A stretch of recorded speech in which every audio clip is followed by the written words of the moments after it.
दोबारा स्टार्ट कर। चलिए, इनहिबिटर दो किस्म के होते हैं, मैंने आपको बताया था कल, इरिवर्सिबल और दूसरे होते हैं रिवर्सिबल। इरिवर्सिबल वो होते हैं जो कोवलेंट बॉन्ड बना लेते हैं। ऐसे इनहिबिटर्स जो एंजाइम्स के साथ कोवलेंट बॉन्ड बना दें, मज़बूत बॉन्ड बना लें और वहाँ से मूव वापस ना करें, तो वो होते हैं इरिवर्सिबल, वापस ना जाने वाले। रिवर्सिबल जो वीक लिंकेज बनाते हैं, वीक लिंकेज एंजाइम के साथ बनाते हैं और फिर थोड़ी सी देर के बाद वहाँ से मूव आउट कर जाते हैं। तो ये थे रिवर्सिबल। अब रिवर्सिबल भी दो किस्म के होते हैं, competitive and non competitive. Competitive inhibitors कौन से होते हैं और नॉन कॉम्पिटेटिव कौन से होते हैं, डेफिनेशन यहाँ देखेंगे। Competitive inhibitors because of structural similarity, in inhibitors की शक्ल जो है वो सिमिलर होती है सबस्ट्रेट के साथ, सेम शक्ल होती है इनकी। They may be selected by binding site, तो हम आपको बता चुके हैं बच्चों, अगर आप थोड़ा सा इधर ध्यान दें तो मैंने आपको बताया था कि एंजाइम्स की दो साइट्स होती हैं। फ़र्ज़ करें कि ये जगह है और एक ये जगह है। जो ये जगह होती है इसे कहते हैं बाइंडिंग साइट, और बच्चों ये जगह है कैटालिटिक साइट। ये दोनों साइटें एक्टिव साइट्स की दो जगह हैं, मतलब एक्टिव साइट के दो हिस्से हैं समझ लें। इसका काम होता है सबस्ट्रेट को पहचान करना, इसका काम होता है रिएक्शन कराना। बाइंडिंग साइट गलती से इस इनहिबिटर को अपने साथ जोड़ तो लेती है, कॉम्पिटेटिव इनहिबिटर्स को अपने साथ जोड़ तो लेती है, but are not able to activate catalytic site, लेकिन कैटालिटिक साइट एक्टिव नहीं हो पाती। उसकी वजह ये है because it is not a genuine substrate, it is a molecule similar to substrate. ये एक बहरूपिया है, ये एक फेक सबस्ट्रेट है।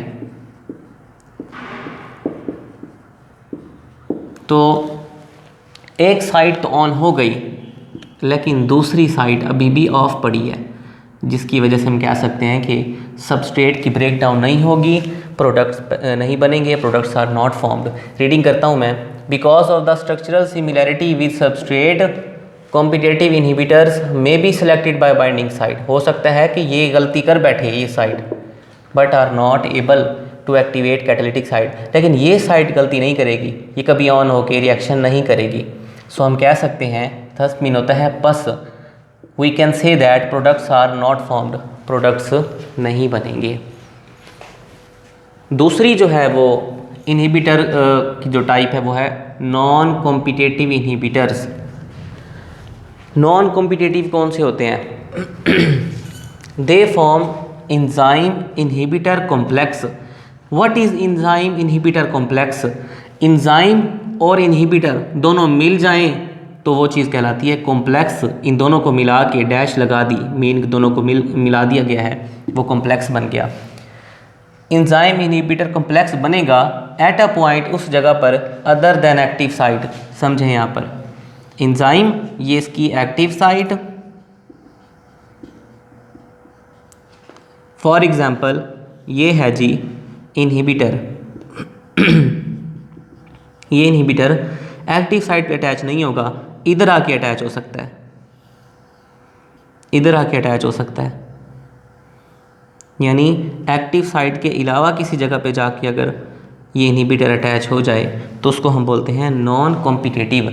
नॉन कॉम्पिटेटिव मीनिंग में मैं जाता हूँ, मेरी आदत है मैं टॉपिक्स के मीनिंग में जाता हूँ, आपको बताता हूँ नॉन कॉम्पिटेटिव इसे क्यों कहा गया है। नॉन मीन नहीं, कॉम्पिटेटिव मुकाबला।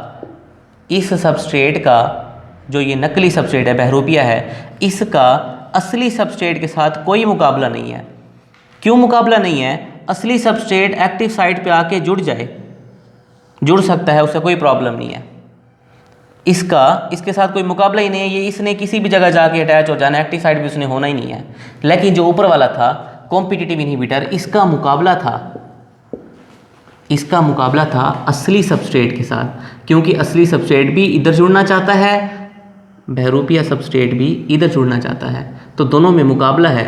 तो that is why this substrate या this molecule chemical compound which is called competitive inhibitors, हम इसे कहते हैं कॉम्पिटिटिव, मुकाबला करने वाला इनहिबिटर। तो इसे हम जान गए। नॉन कॉम्पिटिटिव किसी और जगह लगता है सिवाय एक्टिव साइट के। अच्छा, लगने के बाद क्या करता है ये? दे अल्टर, चेंज करता है the structure of enzyme in such a way, enzyme की शक्ल को इस तरह चेंज कर देता है कि even if genuine substrate bind, कि अगर हकीकी सबस्ट्रेट भी आकर इसके साथ जुड़ गया तो क्या होगा? With active site catalysis fails to take place, enzyme बेकार हो जाता है चाहे असली सबस्ट्रेट भी आके इसके साथ जुड़ जाए। तो हम कह सकते हैं चाहे ये कॉम्पिटिटिव इनहिबिटर हो चाहे नॉन कॉम्पिटिटिव इनहिबिटर हो, दोनों इंजाइम्स के प्रोसेस को रोक देते हैं। भले ही इसको देख लें ये अलग जगह पे आके लगा है, इधर तो आया भी नहीं है, इस जगह पे आके लग गया है, लेकिन फिर भी अगर ओरिजिनल सबस्ट्रेट भी आके इसके साथ जुड़ जाए तो उसकी कैटालाइसिस नहीं होगी, उसकी ब्रेकडाउन नहीं होगी, क्योंकि एंजाइम काम करना ही छोड़ जाता है। तो ये दोनों इनहिबिटर्स आपने इसको करना है। डायग्राम है कॉम्पिटिटिव इनहिबिटर की, मैं आपको दिखाता हूँ। स्टूडेंट्स, मैंने एक एंजाइम शो किया यहाँ पे। इस एंजाइम के साथ एक सबस्ट्रेट जुड़ा हुआ है जिसका नाम है सुसिनिक एसिड। ये जो सबस्ट्रेट है इसकी मैं आपको डायग्राम थोड़ी सी बड़ी करके दिखाता हूँ यहाँ पे, ताकि आप कंफ्यूज ना हो। देखें जी इसकी डायग्राम।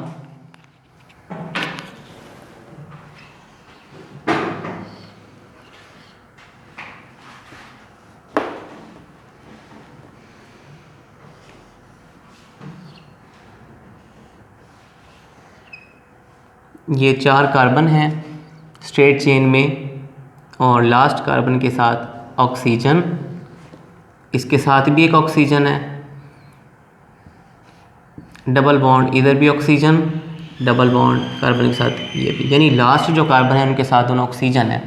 जो सेंट्रल कार्बन है उनके साथ एक एक हाइड्रोजन लगी हुई है, एक अप साइड पे एक नीचे, इनके दो दो हाइड्रोजन समझ लें।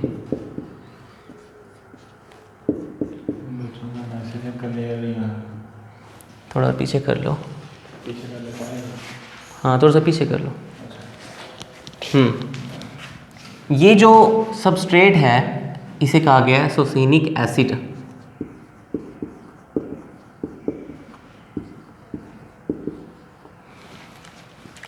इसी को मैंने तो छोटा करके इसके अंदर दिखाया, यानी ये सबस्ट्रेट है जो एंजाइम के साथ जुड़ेगा। एंजाइम के साथ जुड़ेगा तो मैं कहूँगा एंजाइम सुसिनेट डिहाइड्रोजिनेज, यानी ये जो एक कॉम्प्लेक्स बना एंजाइम सबस्ट्रेट कॉम्प्लेक्स, इसका पूरा नेम है एंजाइम सुसिनिक डिहाइड्रोजिनेज। फिर क्या होगा, एंजाइम इस सबस्ट्रेट को तोड़ेगा, इसकी ब्रेक डाउन करेगा। तोड़ने में वो क्या करेगा, यहाँ देखें, ये बल्कि ऊपर देखें, एंजाइम इन 2 कार्बन के ऊपर वाले हाइड्रोजन को यहाँ से ब्रेक कर देगा। ब्रेक करने के बाद वो 2 हाइड्रोजन इधर से बाहर निकल जाएंगे, बाकी जो नीचे बच गया मवाद इसको देखें यहाँ से निकाल दिया जाएगा। लेकिन एक फ़र्क होगा, जब यहाँ से बॉन्ड ख़त्म होंगे तो कार्बन के 3 बॉन्ड बने हुए हैं। कार्बन सेटिस्फाई नहीं है जब तक कि वो सेंटर में एक बॉन्ड नहीं बनाता, डबल बॉन्ड हो गया सेंटर में, इसका नाम बन गया फ्यूमेरिक एसिड। ये बन गया प्रोडक्ट। और देखिए यहाँ सबस्ट्रेट आया था, एंजाइम ने इसको तोड़ के बनवा दिया प्रोडक्ट। अब हम ये देखते हैं कि अगर इस एंजाइम के अंदर सबस्ट्रेट ना आए, सबस्ट्रेट से मिलता जुलता एक और केमिकल आ जाए, मेलोनिक एसिड आ गया, आना तो था सुसिनिक एसिड लेकिन आ गया है malonic acid. Malonic acid competitive inhibitor है। कॉम्पिटिटिव इसीलिए क्योंकि ये एक्टिव साइट के साथ आके जुड़ा है। इसकी डायग्राम देखें क्या है मेलोनिक एसिड की। इसकी 3 कार्बन है, सेंट्रल के साथ हाइड्रोजन और लास्ट कार्बन के साथ ऑक्सीजन।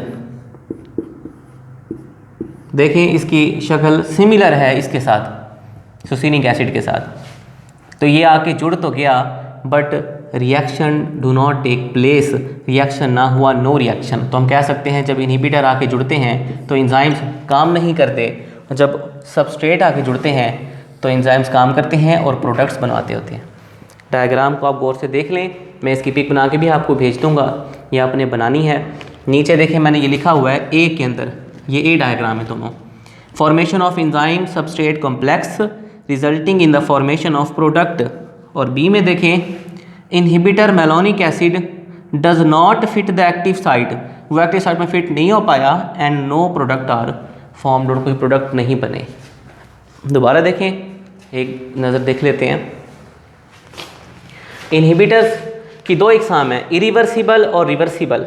इरिवर्सिबल कोवलेंट बॉन्ड बनाते हैं, मजबूत बॉन्ड बनाते हैं एंजाइम के साथ। रिवर्सिबल वीक लिंकेज बनाते हैं। रिवर्सिबल की मज़ीद दो इकसाम है, competitive and non competitive.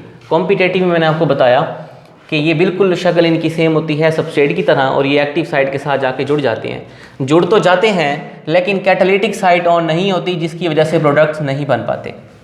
Non competitive inhibitor, इनका किसी से मुकाबला नहीं होता, ये एंजाइम में किसी और जगह जाके जुड़ते हैं, एक्टिव साइट पे नहीं जुड़ते, यानी कि इनका मुकाबला सबस्ट्रेट से होता ही नहीं है।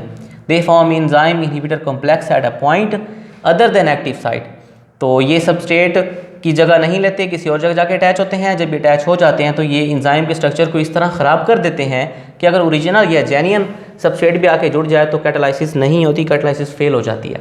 डायग्राम में मैंने आपको दिखाया, एक सबस्ट्रेट है जिसका नाम है सुसेनिक एसिड, वो आके जुड़ा है इसके साथ, प्रोडक्ट बन गया फ्यूमेरिक एसिड। अगर मेलोनिक एसिड एक इनहिबिटर है, ओरिजिनल सबस्ट्रेट नहीं है, ये आके जुड़ेगा तो रिएक्शन नहीं होगा। ये आप लोगों ने अच्छे से याद कर लेना है। स्टूडेंट्स, अब आपने क्या करना है, आपके पास एक पेज आएगा, मैं स्क्रीन शेयर कर रहा हूँ, उस पर हमने एक्सरसाइज करनी है।